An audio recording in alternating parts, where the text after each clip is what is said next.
So I'll ask a few questions. Raise your hand if you know an answer. Do you know where your grandparents grew up? Oh, raise them high. I'm not going to call on you. It's okay. Do you know where your parents went to high school? Do you know an illness or something painful that happened somewhere in your family's history? Do you know a lesson your parents learned from their own positive or negative experiences growing up? You win. Good job. These questions are just 4 of the 20 that make up what's called the Do You Know scale, developed in the early 2000s to determine not how much a person knows about their family, as you might expect, but rather something unexpected. In their research, Dr. Marshall Duke, one of my professors, and Dr. Sarah Fivish of Emory University compared the number of do you know questions subjects could answer to the results of a battery of other psychological tests those same subjects had taken. Their landmark work revealed an astounding conclusion.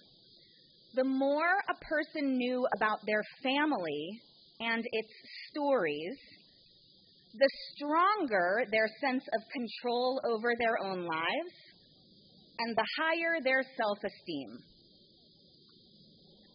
So you win.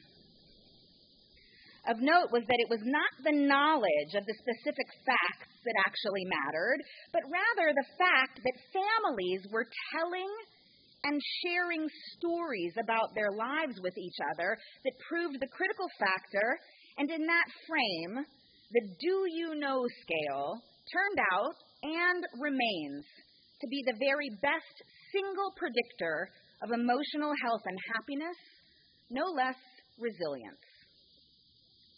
As you might expect, the same goes for people in relation to the stories of the larger communities of which they are a part. It's what sociologist Carl Weick coined sense-making, the building of a narrative that explains what a group is all about.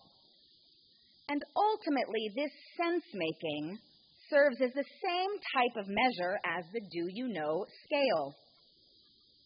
Pretty amazing if you think about it, that the key to being a content, fulfilled, resilient person rests in something so simple as knowing and being a part of a story. Now, don't tell those researchers, but similar findings and conclusions were reported significantly earlier. In fact, the first published study on the key to resilience can be found in this week's Torah portion, Ki Tavo, which appears toward the end of the Torah as our ancestors find themselves about to cross over into the Promised Land. As the people await their final round of directives, Moses instructs them about a ritual that they and all of the generations after them are commanded to perform once they have the chance for retrospection after they enter the land. He tells them that whenever they harvest their produce, they need to bring a basket of the first fruits of their crop to the temple as a donation, and upon arrival, in addition to giving the donation, they're told to recite the following story out loud, word for word. You might even recognize this story as you say it every year at your Seder. Were you saying it, Jody? Do you know what it is? Yes, my father was a wandering Aramean, Arami Oved Avi. He went down to Egypt in meager numbers and sojourned there, but there he became a great and very populous nation. But the Egyptians dealt harshly with us and oppressed us. They imposed heavy labor upon us. We cried to God, the God of our ancestors, and God heard our plea and saw our plight, our misery and oppression. God freed us from Egypt by a mighty hand and outstretched arm, awesome power and signs and wonders. God brought us to this place and gave us this land, a land flowing with milk and honey. Listen to this part, which is why I now bring the first fruits of the soil which you, God, have given me. That script, that story, sums up the entirety of the arc of the Jewish narrative. But note something. Who is the subject of that story? It's not our ancestors. It's us. The story isn't told in the third person. It's told in the first person, and it's told in the first person singular and plural. My father was a wandering Aramean. We cried out to God. God freed us, which is why I now bring. Turns out that for us human beings, stories matter a lot. Not just for children, but for all of us. If you think about it, our ability to construct stories, narrative, as a means not so much to directly report history, but rather of how to apply meaning and context in the realm of memory making, well, this is one of, if not the most key differentiator we have from all of the other animals we share existence with. And as such, we need to remember that the type of story we are told and the type of story we tell come to shape who we are and how we navigate our lives. Back to those 21st century findings for a moment. Of the varied types of stories that a family or group held, the healthiest type of story was one that Duke and Fivish came to call the oscillating narrative, which was a story that oscillated. It told of ups and downs, and it had a redemptive quality at the end, meaning a choice was made ultimately to grow from challenge, to give from challenge, to let challenge impact the future for the better. Our paradigmatic Jewish story is this oscillating type, not just because our ancestors knew suffering, but because we know suffering. We also are blessed to experience redemption, and that compels us to be grateful for what we have and to give back. That's the story. Our Jewish story is rooted in rejecting victimhood and entitlement. Don't lose that. We're not victims and we're not entitled. It is a unique narrative among many. And this ultimately reminds us, or rather it invites us to remind ourselves that being a part of the Jewish story compels us never to take anything for granted.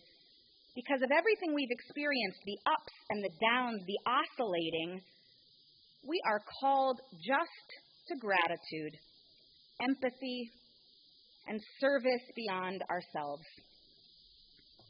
Pretty good formula for resilience. Our Jewish story models the very best of what real faith can mean. Not the all too often conditional understanding that if only I believe, everything will have a happy ending. That's a story that isn't true. But rather, no matter what I face, or even how things turn out, I will be strong and able to traverse whatever comes my way, because I can find agency instead of impotence, purpose instead of meaninglessness. A story that begins and ends only with my own self-interest, in which I am not a part of anything larger than myself, is flat. And it reveals a life that is devoid of growth and meaning. But a story that moves from I to we, from you to us, from this is what happened to me to this is how I faced it. This is how we faced it. This is what we did in confronting it. Now that's a story of a life that is full, that is fulfilled with the highest meaning and purpose. This is what the philosopher and political theorist Michael Walzer calls the closest thing we have to to the genetic transmission of hope. The closest thing we have to the genetic transmission of hope.